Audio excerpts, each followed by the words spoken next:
Tentu saja kan Pak Bupati tidak hanya berpikiran di sekolah umum, kan di Sinjai kan juga dari dulu kita kenal banyak pesantren di sana. Untuk ke Ya, pesantren sendiri seperti apa kebijakan Pak Bupati? ya kebetulan kami di Sinjai, karena ya boleh dibilang di Sinjai itu 99,9% umat Muslim, Pak. Ya. Jadi pesantren cukup banyak di Kabupaten Sinjai. Kalau tidak salah itu di tahun 2018 saya menjabat awal ada pesantren kalau tidak salah 16. Sekarang sudah meningkat menjadi 21, Pak. Nah ini kebetulan pesantren memang menjadi salah satu perhatian kita juga, karena kami selalu beranggapan bahwa kita punya harapan pesantren ini jangan menjadi konotasinya tempat untuk anak-anak nakal ditaruh di sana. Jadi kita punya harapan ini pesantren punya kualitas pendidikan yang cukup bisa mengimbangi teman-teman yang ada di sekolah-sekolah negeri ataupun sekolah swasta yang ada di Kabupaten Sinjai. Itu memang pada saat kami menjabat, kami pertanyakan apa kebutuhan dari teman-teman di pesantren. Mereka rata-rata mengatakan bahwa kami butuh perbaikan-perbaikan, Pak. Kami punya ruangan, baik itu tempat nginap, tempat belajar ini yang ada di Kabupaten Sinjai ini kurang.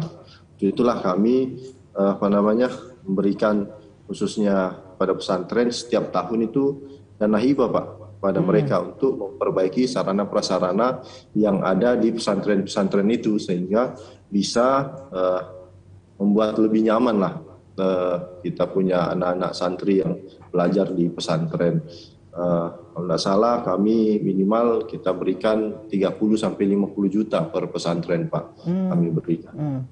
Setelah itu kami juga karena yang saya sampaikan tadi bahwa Kabupaten Sinjai ini 99,9% Muslim, kami mencari program yang bisa kami titip di pesantren, Pak.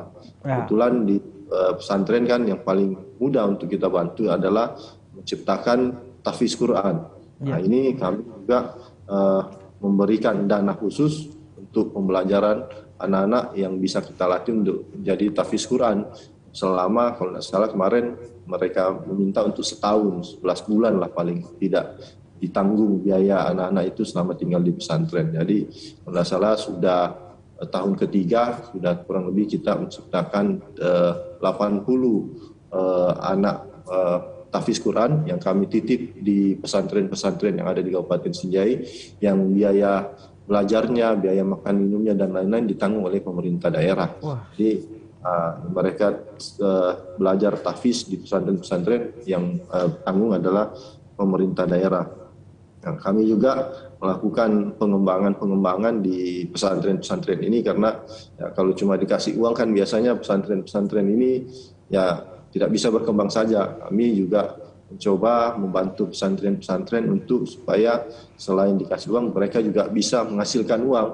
Nah, kami juga mencoba memberikan beberapa kegiatan yang bisa menghasilkan kepada pesantren-pesantren.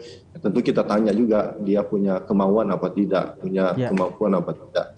Kalaupun dia punya kemauan, kita coba dalami dia punya kemampuan apa. Alhamdulillah ada beberapa pesantren yang memang menunjukkan minat dan punya kemampuan untuk diberikan bantuan. Ini salah satunya ada kami berikan bantuan untuk budidaya ikan nila, ikan lele, dan terakhir ada juga kami berikan bantuan untuk usaha di bidang peternakan. Jadi selain itu kami juga berikan bantuan-bantuan tersebut sehingga mereka bisa betul-betul juga nantinya mudah-mudahan usaha-usaha yang dimulai ini bisa menghasilkan, bisa juga membiayai kehidupan di pesantren. Betul. Kurang lebih begitu. Siap.